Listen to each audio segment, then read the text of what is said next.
Salut et bienvenue sur la vidéo. Aujourd'hui, on va parler d'un petit projecteur Warmlink.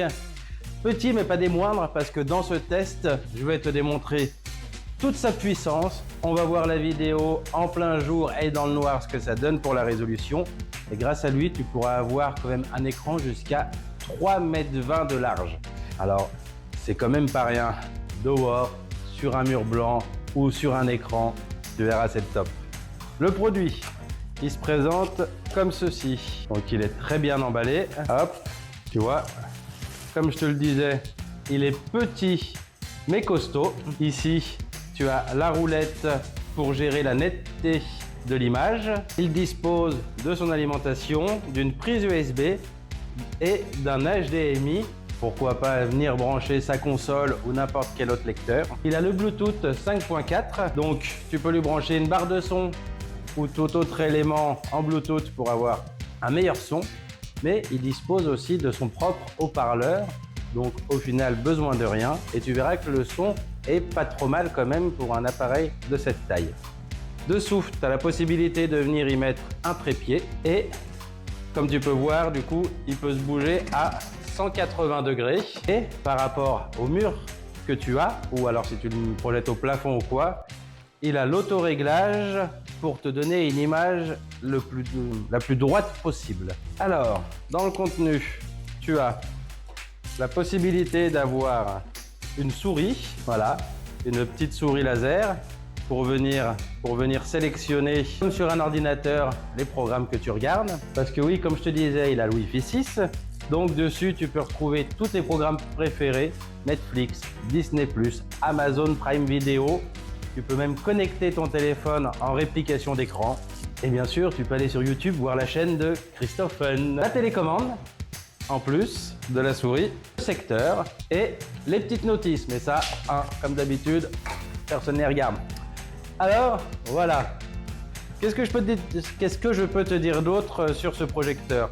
À part que son poids, il fait largement moins d'1 kg et son prix, il est inférieur à 100 €. Alors, tu verras que pour la qualité qu'il a, c'est vraiment le top du top. Alors, maintenant que je t'ai à peu près tout dit sur ses caractéristiques, sauf que bien entendu, chose que je t'ai pas dit, il a aussi le 4K. Alors, 4K ou 4K natif, ça, on le verra du coup dans les tests vidéo, ce que ça donne. Donc, moi, je vais projeter l'image au plafond parce que j'ai pas vraiment de mur complètement blanc sur lequel je pourrais te faire une projection. Et du coup, on va voir ce que ça dit au plafond et on va le brancher. Alors, on peut voir que là, du coup, il est en train de démarrer. Donc, ça nous donne déjà une petite idée sur la luminosité. Et moi, il est posé ici au sol. Alors, on va prendre la petite télécommande. Donc, je vais essayer de te montrer un peu l'image en termes de réglage quand elle se met toute seule. Hop, là, voilà. On va commencer avec les volets fermés. Voilà, ton projecteur a démarré. Du coup, ça peut te donner une petite idée sur la puissance du projecteur et du coup sa luminosité. Et on va aller faire un petit tour ensemble dans les paramètres. Alors, comme tu peux le voir, tu as le Wi-Fi, le Bluetooth et ensuite les paramètres de l'écran. Donc, tu as ton mode d'installation. Donc, si tu es en mode de projection direct ou indirect, et du coup après, tu choisis le sens de ton image. Tu as tes zooms numériques que tu peux choisir, tu vois, voilà, pour dézoomer ton écran, faire un plus petit ou pas. Hop, tu as tes formats, tu as ta correction de trapèze automatique. Donc nous on va l'activer, on va voir ce que ça donne. Voilà, je vais régler un peu le projecteur. Donc tu vois que ça nous fait un écran qui est plus en 16/9 et qui du coup se corrige automatiquement. Tu peux faire une correction d'angle ou alors le refaire manuellement. Réinitialiser. Tu as du coup ta langue. Ce qui est pratique, c'est que tout est en français. Alors, pour les gens qui sont pas bilingues, un peu comme moi, c'est génial. Tu as les autres paramètres. Donc le son de tes touches, l'économiseur d'écran, l'arrêt, la date et heure et tes paramètres au niveau de tes applications, ce que tu veux nettoyer, télécharger ou ajouter. Donc, comme je te le disais, tu as tes fiches HDMI que tu peux venir brancher pour mettre, je sais pas, une console. Des gestionnaires de fichiers que tu peux lui envoyer pour les visionner sur ton projecteur et ton partage d'écran que tu peux faire avec ton téléphone. Donc là, on va lancer YouTube et on va aller regarder une petite vidéo pour voir ce que ça donne. Me voici sur ma chaîne. Alors, on va faire un petit test de vidéo. Donc, hop. Alors, mes collaborations, mes playlists. Allez, on va aller tester cette vidéo-là. Allez, le baby-foot. Alors, la pub. Je vais augmenter le son du projecteur. Voilà, la qualité du projecteur. Là, je vais rapprocher le micro pour te faire écouter le son. C'est vendu avec toutes les vis et outils nécessaires. Et donc, nous allons attaquer par... Donc, te voilà du coup avec la vidéo.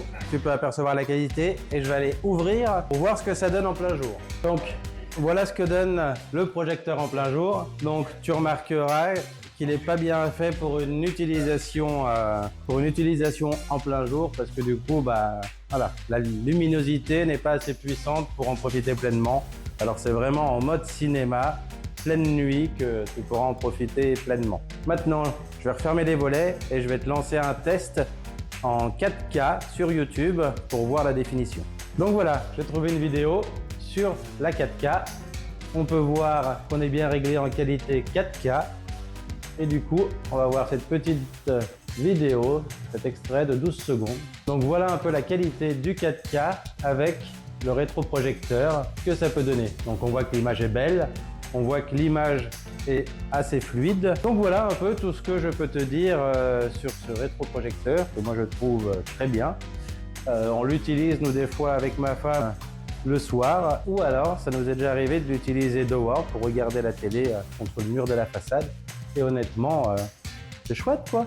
Petit cinéma extérieur. Donc voilà, si tu as des questions, surtout, n'hésite pas à me les demander dans les commentaires. Je me ferai un plaisir d'y répondre. Surtout, si tu n'es pas abonné, abonne-toi car on est de plus en plus nombreux. Et j'essaye de vous sortir des vidéos de qualité en vous parlant de beaucoup de produits qui, j'espère, vous plaît. Laisse un petit like sur la vidéo, ça fait toujours plaisir. Salut et à bientôt.